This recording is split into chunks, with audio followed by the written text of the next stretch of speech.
তো উনি উল্টা প্রশ্ন করছেন, আপনার চোখে পানি কেন? জিবরিল মালাকুল মউত দাঁড়ায় আছে, অনুমতি চাইতেছে বুকে হাত দেওয়ার জন্য। এখনো এক প্রশ্ন বাকি। বলছে সেটা কি? বলে ফামান লিবাদিল উম্মতি। অথচ 9 ঘরে চুলা জ্বালানোর মতো তেল ছিল না।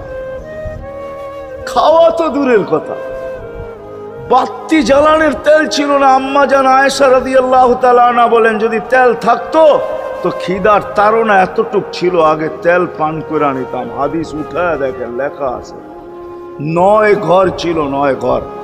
হাসান হোসাইন ক্ষুধার্ত ছিল, আলী ফাতেমা ক্ষুধার্ত। কারো জন্য কোনো চিন্তা নাই যে আমার পরে আমার 9 ফ্যামিলির কি হবে, হাসানের কি হবে, হোসাইনের কি হবে, আলীর কি হবে, ফাতেমার কি হবে।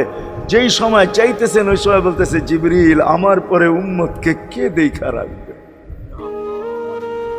লানত আমাদের জিন্দেগির।